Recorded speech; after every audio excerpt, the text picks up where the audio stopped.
Hello students, आज आपको बताएंगे पोटेंशियोमीटर क्या होता है। देखिए, आप कई चीजों को देखते चले आए हैं, जैसे अमीटर। तो अमीटर क्या करता है? करंट को मेजर करता है, ठीक, एम्पियर या मिली एम्पियर या माइक्रो एम्पियर में। वोल्ट मीटर पढ़ते हैं, ये भी एक डिवाइस है, ठीक। और जो हमारे दो बिंदुओं के बीच का विभवांतर जो है मेजर करता है। वोल्ट मीटर बड़ी अच्छी डिवाइस है, कहीं पर भी लगा दो तुरंत वैल्यू बता देगा, ठीक। तो और ये है पोटेंशियोमीटर।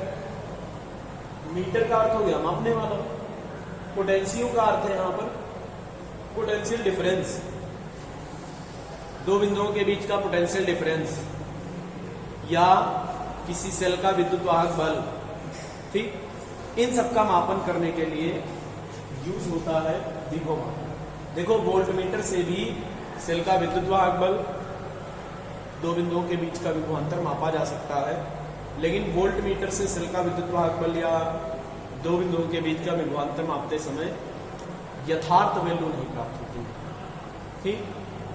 क्योंकि जब हम वोल्ट मीटर से सेल का विद्युत वाहक बल नापते हैं, ठीक, तो कुछ धारा वोल्ट मीटर से प्रवाहित होती है, तो बिल्कुल एक्यूरेट विभवांतर या कुछ धारा प्रवाह होने के कारण सेल के भीतर ही कुछ प्रतिरोध, जो सेल का आंतरिक प्रतिरोध है, उसके कारण कुछ विभवांतर सेल के भीतर ही रह जाता है। जैसे हमारे पास ये कोई सेल है, ध्यान देना, इसका विद्युत वाहक बल ही हो, आंतरिक प्रतिरोध R हो, और इसके सिरों पर हम यहाँ पर एक R प्रतिरोध का वोल्ट मीटर लगा दें, ठीक। तो वोल्ट मीटर R प्रतिरोध का होगा, तो इसका मान होगा V बराबर IR, जो करंट इससे सेल से इसमें जाएगी, और V बराबर जो IR आएगा वही E का मान होगा, मतलब V बराबर E बताएगा, मतलब E को नापेगा V। लेकिन आप लोग पढ़ चुके हैं V equal to E minus IR। V का मान जो होता है E से कुछ कम होता है, मतलब कुछ पोटेंशियल डिफरेंस जो है यहाँ पर भी रह जाता है सेल के भीतर ही, जिसको वोल्ट मीटर मेजर नहीं कर पाता, इतना कम बताता है, ठीक। यथार्थ कहाँ बताएगा? जैसे मान लो ये 10 वोल्ट का सेल है, अब V बराबर E minus IR, 1 ampere current जा रहा है, मान लो 1 एम्पियर यहाँ धारा जा रही है, 1 एम्पियर यहाँ धारा जा रही है, यहाँ बराबर 1 होगा, धारा 1 एम्पियर की जा रही है, ठीक। तो E minus IR 10 minus I का मान 1, R का मान 1, तो कितना नापेगा? 9। रियलिटी में विद्युत वाहक बल कितना है? 10, लेकिन आपके उसने कितना दिया? 9। कुछ पोटेंशियल डिफरेंस जो है या कुछ विभव पतन सेल के भीतर ही हो जाता है, इसीलिए एक्यूरेट वैल्यू ये नहीं नाप पाता है। लेकिन आपको बता दें, ज्यादातर विभवांतर नापने के लिए यूज इसलिए करते हैं, ठीक, क्योंकि इसको बड़ी आसानी से इधर उधर रख सकते हैं, ले जा सकते हैं। और जो आपका पोटेंशियोमीटर बनेगा ना, उसमें एक तो बहुत लंबा वायर होगा, ठीक, और इतने लंबे वायर को कहाँ लेते लेते घूमेंगे, तो सबसे अच्छा है यही नापने के लिए। लेकिन जब यथार्थता की बात की जाती है, एक्यूरेसी की बात की जाती है, तो फिर उसमें विभव की जाती है। विभव मापिक बिल्कुल जो नाप कर देगा वो विद्युत वाहक बल के बराबर ही बताएगा। जैसे 10 वोल्ट का विद्युत वाहक बल का सेल है तो 10 ही वोल्ट बताएगा, ठीक। अच्छा, ये 10 कब, ये V बराबर E कब हो सकता है? जरा दिमाग लगाइए। V बराबर E हो सकता है या जब इंटरनल रेजिस्टेंस 0 या जब करंट ही 0, करंट ना फ्लो करे तो V बराबर E हो जाएगा। लेकिन जब वोल्ट मीटर लगाएंगे तो वोल्ट मीटर का कुछ ना कुछ प्रतिरोध होगा, करंट तो फ्लो करेगा ही, ठीक। ये है वोल्ट मीटर, जितने प्रतिरोध ज्यादा होगा उसका उतना ही सही मान देगा। ये प्रूव कराया जाता है, वोल्ट मीटर का जितना उच्च प्रतिरोध होता है वो उतना ही सही मापांक देता है, ठीक। चलिए बात करते हैं, हाँ एक चीज और समझ लीजिए इससे पहले, बहुत काम की चीजें हैं इसमें, ये कि ये एक बैटरी या सेल है, कहा जाए ये 4 वोल्ट का है, इसका अर्थ क्या होगा? ये वाला कितने विभव पर होगा, ये सिरा कितने विभव पर? अगर हम इसको 0 पर मान लें तो ये +4 पर होगा, तभी तो 4 वोल्ट विभवांतर आया, 4 वोल्ट विभव पर, मतलब एक 4 वोल्ट पर दूसरा 0 पर, ये मानते हैं। लेकिन 4 वोल्ट का ये भी अर्थ है कि ये वाली प्लेट 0 पर हो, ये -4 पे हो, तब भी 4 वोल्ट होगा। ये 8 पे हो, ये 4 पे हो, तब भी तो 4 ही होगा। मतलब सेल की एक प्लेट और दोनों प्लेट, मतलब दोनों प्लेटों के विभवों का अंतर 4 होना चाहिए। ठीक, अब जैसे 4 वोल्ट की बैटरी, इसका मतलब ये नहीं है कि वो 4-0 से बनी है, नहीं, वो 10-6 से भी हो सकती है, 5-1 से भी हो सकती है। ठीक, मतलब यहाँ का विभवांतर है जो सेल का विद्युत भाग बल या बैटरी, यहाँ का विभवांतर आएगा, वो कुछ भी हो सकता है। आप जैसी सुविधा में लगे वैसे मान सकते हैं। फिलहाल ऐसे कोई जरूरत नहीं है। 4 वोल्ट की बैटरी का समझ लेना कि इसका अर्थ ये नहीं है कि एक 0 पर हो एक 4 पर, एक 0 पर एक -4 पर। ठीक, कई मतलब हो सकते हैं, ये भी अर्थ है, ये नहीं है कंफर्म इतना हमेशा ऐसा नहीं है। चलिए बात करते हैं पोटेंशियोमीटर। तो देखो, इसका उपयोग या इसकी सहायता से किसी सेल का विद्युत वाहक बल अथवा दो बिंदुओं के बीच का विभवांतर यथार्थ रूप से मापा जाता है। ठीक, इसकी सहायता से किसी सेल का ईएमएफ, इलेक्ट्रोमोटिव फोर्स, विद्युत वाहक बल तथा दो बिंदुओं के बीच का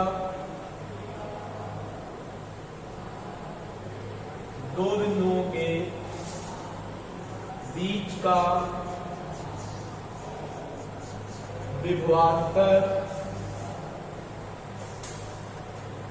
यथार्थ रूप से मापा जाता है।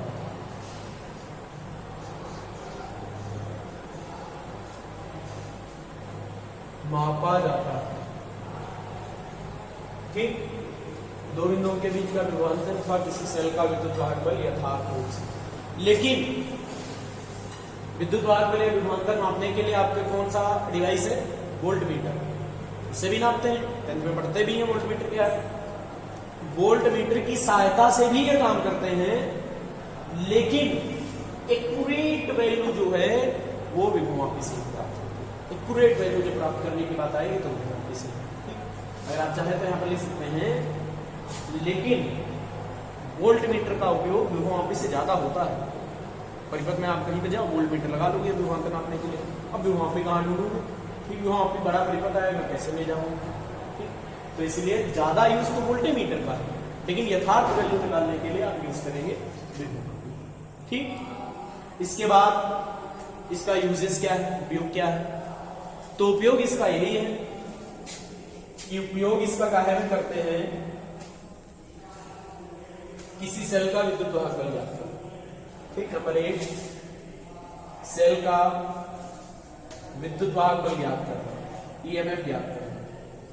इसकी सहायता से हम किसी सेल का विद्युत वाहक बल ज्ञात कर सकते हैं। नंबर दो, दो सेलों के विद्युत वाहक बलों की तुलना कर सकते हैं। ठीक, नंबर 2, दो सेलों के विद्युत वाहक बलों की, मतलब दो सेलों के ईएमएफ की तुलना करना। तुलना भी इससे हो सकती है, दो सेलों के विद्युत वाहक बल।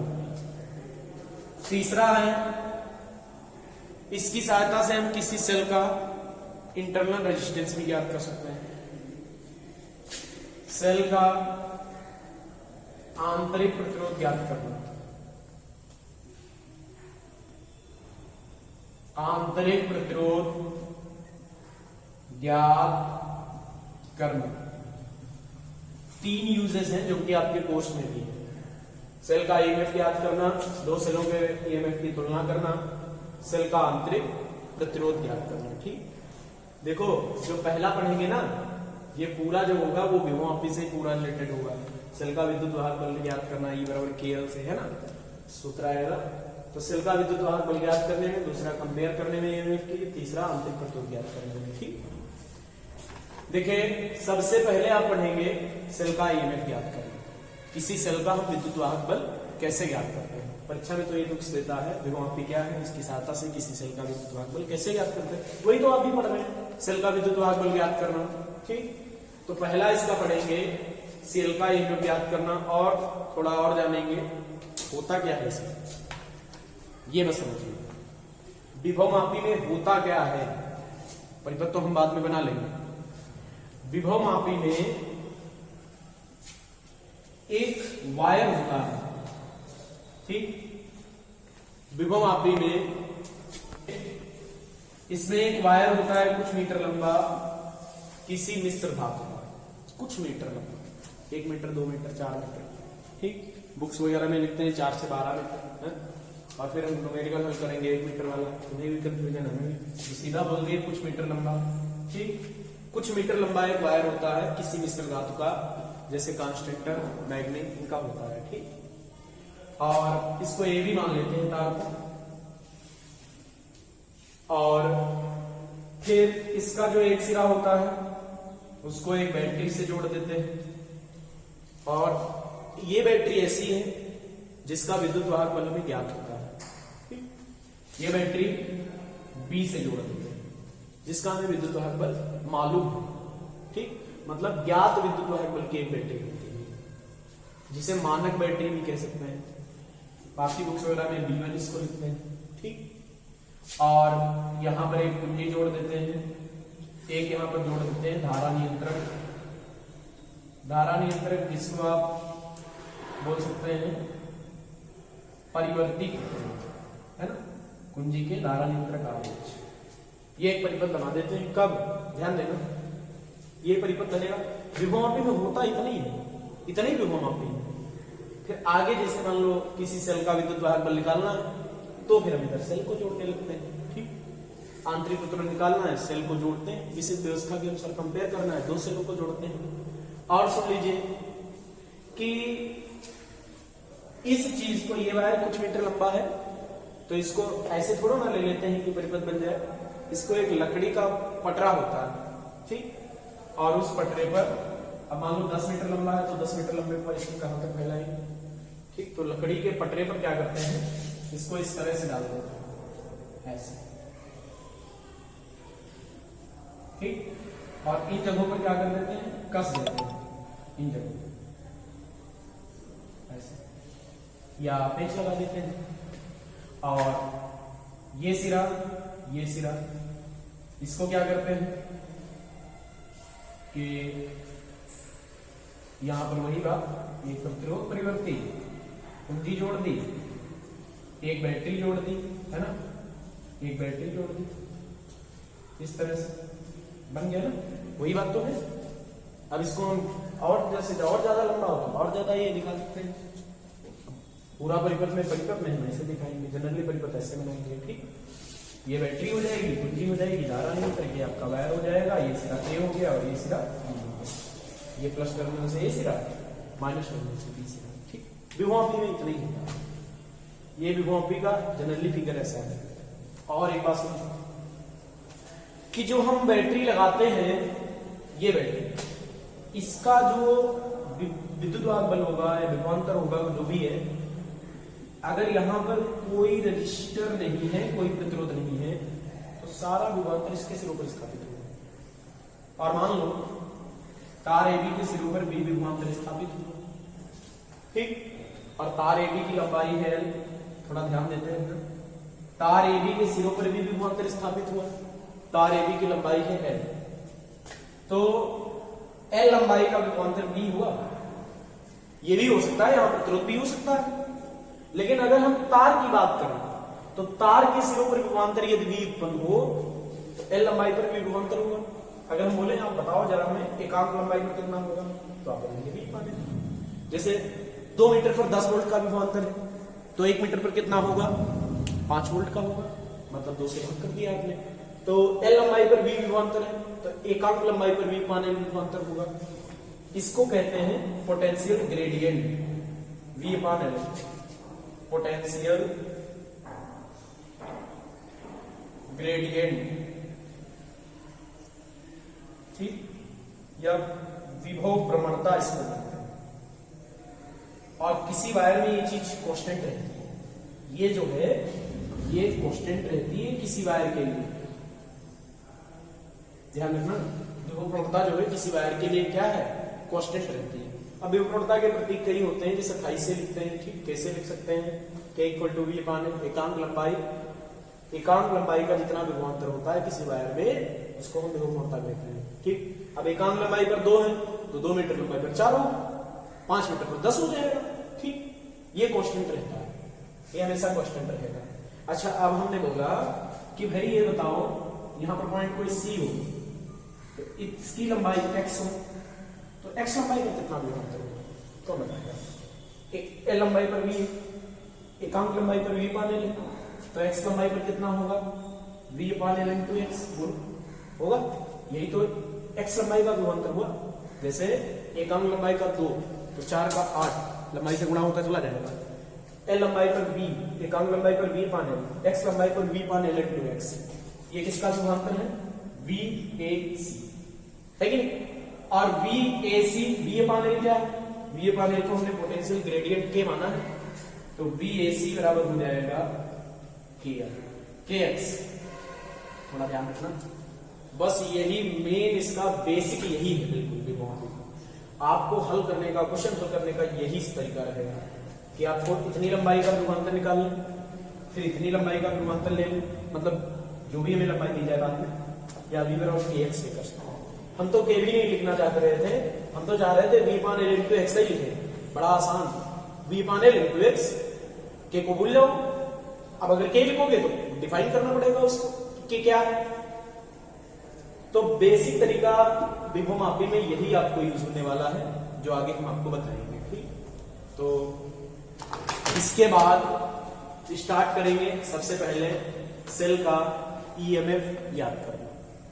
सेल का हम ईएमएफ विभवमापी की सहायता से कैसे ज्ञात करते हैं? देखो, ये जो हमने लिखा है ना, ये प्रिंसिपल भी है इसका, सिद्धांत। अगर पूछा जाए सिद्धांत क्या है, तो यही सिद्धांत है कि जब किसी चालक तार में धारा प्रवाहित होती है तो चालक तार के सिरों का विभवांतर उसकी लंबाई के समानुपाती है। यहां से अगर आप निकालेंगे v बराबर k, चलो प्रिंसिपल साथ में ही लिख देते हैं। विभवमापी का सिद्धांत,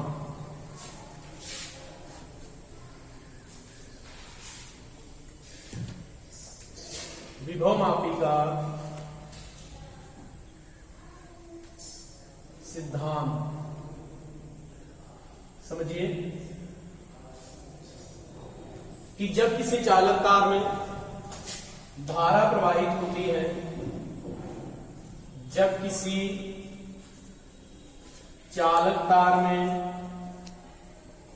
धारा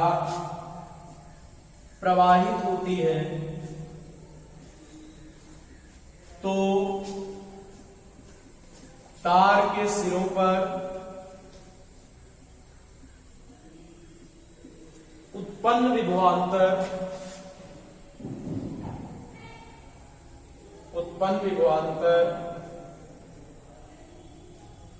उसमें प्रवाहित धारा के अनुक्रमानुपाती होता है। अनुक्रमानुपाती होता है। अब ये एल लंबाई का तार हो, एल लंबाई का तार हो, इसमें करंट फ्लो करें, इसके सिरों पर भी विभवांतर उत्पन्न हो। ये कोई वायर है, ये वायर है आपका, ठीक। इसकी एल लंबाई पर भी विभवांतर उत्पन्न हो धारा प्रवाह से, तो V समानुपाती एल होता है। तो V और R यहां से क्या आ जाएगा? कांस्टेंट ले लेके या फाई, ठीक। जहां K एक नियतांक, K एक नियतांक जिसे विभव प्रवणता कहते हैं, पोटेंशियल गेन, जो मैंने पीछे भी बताया वही तो। K का मान निकालेंगे, V का निकाले, विभव प्रवणता कहते हैं। इसका मान यहां से K का अगर मान निकालें तो V पाने लिखेगा।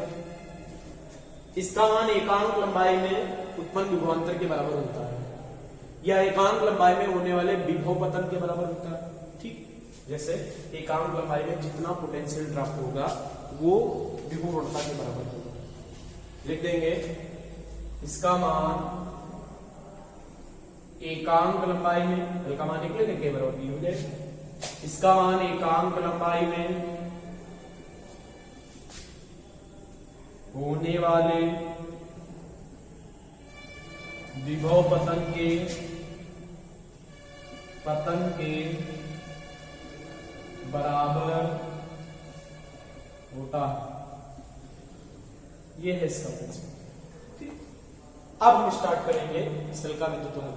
कभी कभी वो परीक्षा में बड़ा अजीब ढंग से पूछते हैं, कहते हैं विभवापी का सिद्धांत लिखिए, तो तुम तो ये थोड़ा ना लिखोगे, हम बताते हैं।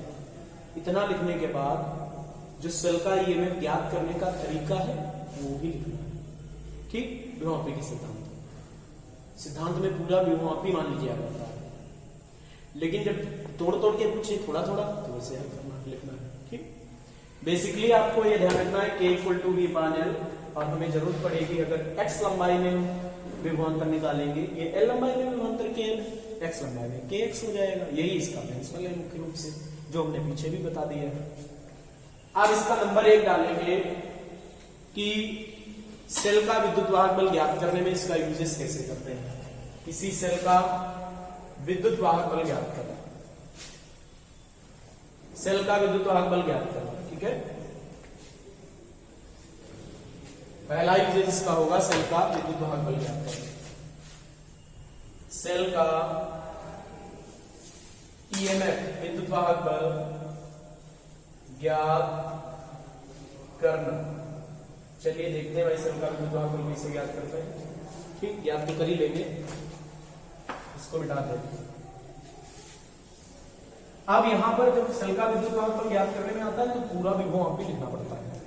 ठीक, इसमें क्या क्या है, कैसे आपने परिपथ को ड्रा किया है, सब बताना पड़ेगा। देखिए इसमें कुछ मीटर लंबा एक वायर होता है मिश्र धातु का।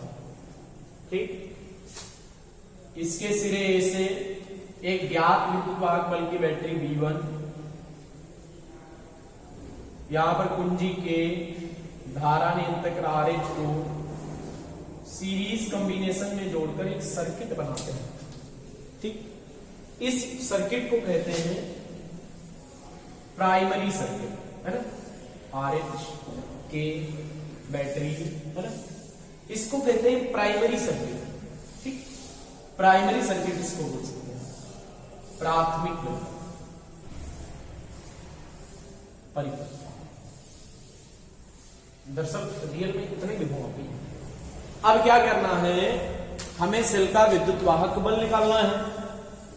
तो जिस भी सेल का विद्युत वाहक बल ज्ञात करना है, थोड़ा ध्यान रखना कि जिस सेल का विद्युत वाहक बल ज्ञात करना है उसको तार के सिरे ए से जोड़कर, मान लो हमें अज्ञात से इसका विद्युत वाहक बल नहीं मालूम है, इसका इंटरनल रेजिस्टेंस तो जरूर होगा कि नहीं, कुछ ना कुछ होगा।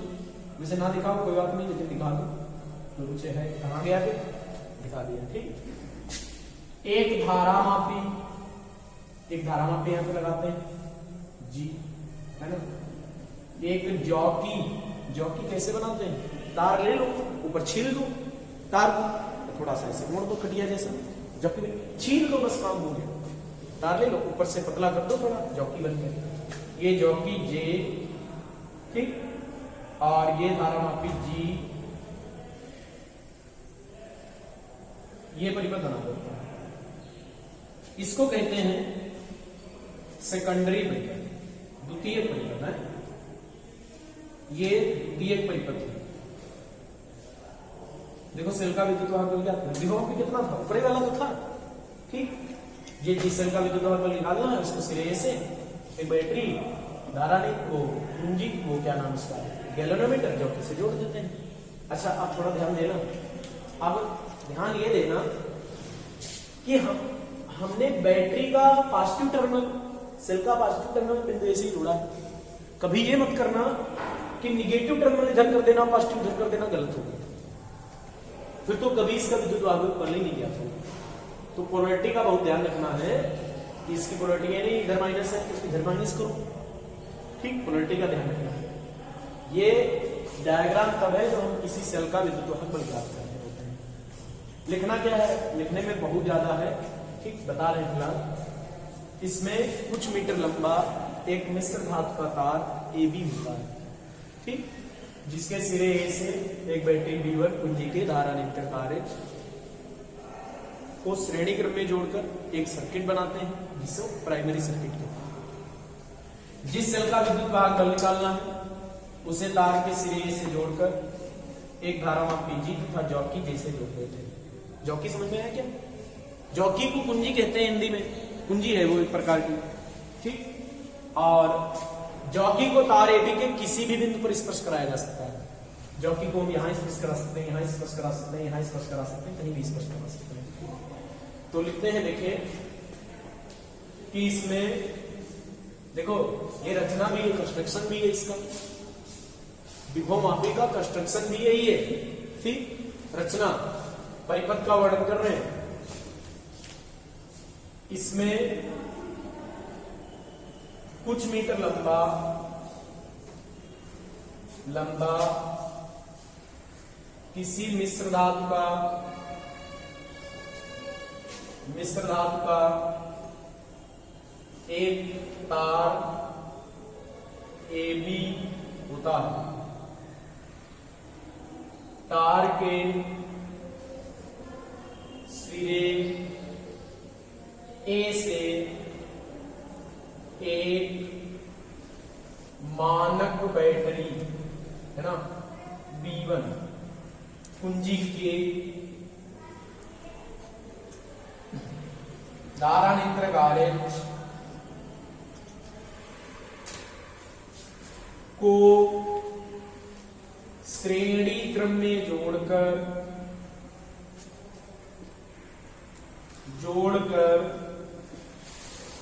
एक परिपथ बनाते हैं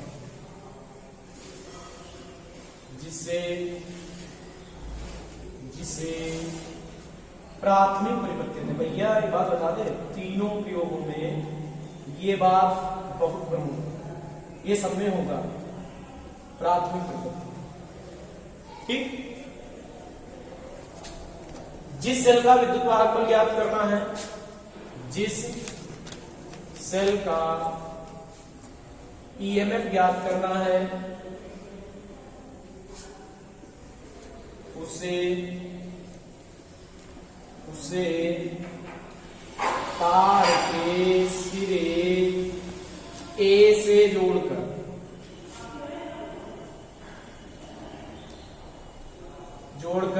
एक धारामापी G कामा जॉकी J को जोड़कर उसे तार के सिरे A से जोड़कर एक धारामापी G जॉकी J से जोड़ते हैं। दूसरा परिपथ बनाते हैं, जोड़कर द्वितीय परिपथ, इधर वाला बनाते हैं, सीधे लिखे दे रहे, द्वितीय परिपथ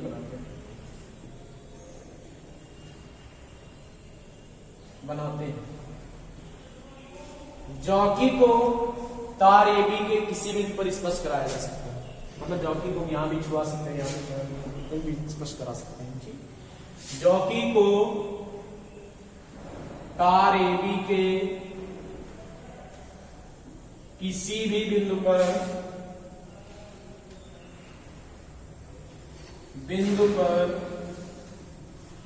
स्पर्श कराया जा सकता है,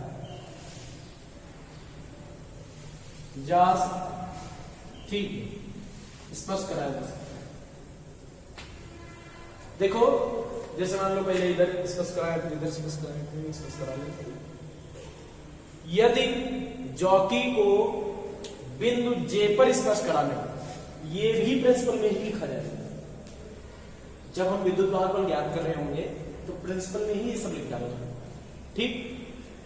जब जॉकी को तार AB के बिंदु J पर स्पर्श कराने पर धारामापी में कोई विक्षेप ना हो, जीरो डिफ्लेक्ट हो, धारामापी में कोई डिफ्लेक्शन ना हो, तो देखो जब जॉकी को हम यहां पर स्पर्श कराएं, देखो ऐसा होगा कि पहले हम जॉकी को यहां पर स्पर्श करा रहे होंगे तो धारामापी की सुई एक और विक्षेपित हो जाती है, जब हम जॉकी को इधर कहीं स्पर्श करा रहे होंगे तो धारामापी की सुई दूसरी ओर विक्षेपित हो जाती है।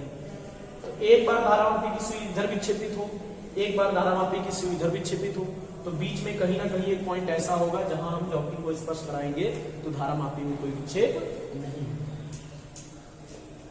यदि जॉकी को तार AB के बिंदु J पर स्पर्श कराने पर धारामापी में कोई विक्षेप ना हो, ठीक, तो जब यहां पर कोई करंट ही नहीं इससे फ्लो करेगी तो सेल हमारा होगा खुले परिपथ। याद करो जरा, समीकरण थी V बराबर E माइनस IR, और जब सेल से होकर कोई करंट ना फ्लो करे, मतलब I का मान 0 हो जाए, तो V बराबर क्या हो जाएगा, E, ठीक।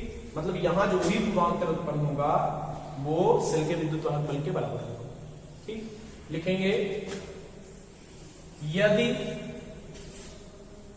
जॉकी को तार AB के बिंदु J पर स्पर्श कराने पर धारामापी में कोई विक्षेप ना हो, कोई विक्षेप ना हो, तो देखो AJ लंबाई का भी मान, AJ लंबाई इतनी है, मान लो ये लंबाई x है, थोड़ी देर के लिए x, पूरे तार की लंबाई कितनी मान लो, ये J हमने माना, पूरे तार की लंबाई है L, समझते हैं ना। मतलब तार के सिरे से अविक्षेप बिंदु की दूरी है, ठीक, धारामापी में कोई विक्षेप ना हो, तो AJ लंबाई का विभवांतर, AJ बराबर हमने क्या मान लिया, x, AJ बराबर x, लंबाई का विभवांतर सेल के विद्युत वाहक बल के बराबर होता है। सेल के EMF के बराबर होता है, सेल के EMF के बराबर होता है, अर्थात तो VAJ बराबर, चलो E बराबर VAJ, मतलब सेल का विद्युत वाहक बल, तो AJ लंबाई का विभवांतर सेल के EMF के बराबर, तो EMF बराबर VAJ, AJ इतनी लंबाई का विभवांतर, और इतनी लंबाई का विभवांतर याद करो कैसे मिलेगा। अभी मैंने प्रिंसिपल में बताया कि L लंबाई का वायर है, तो L लंबाई पर V विभवांतर हुआ, एकांक लंबाई पर कितना होगा, V अपान L, तो X लंबाई पर कितना होगा, V अपान L इंटू X, ये तो होगा। अगर ये तार AB हो थोड़ा देर के लिए, तो विभवांतर A और B के बीच का VAJ हो गया, जैसे यहाँ पर तार को AJ मान ले, इतनी मान ले, या तार पूरा मान लेते हैं, ठीक, V अपान L, और इसको आप K कहते हैं।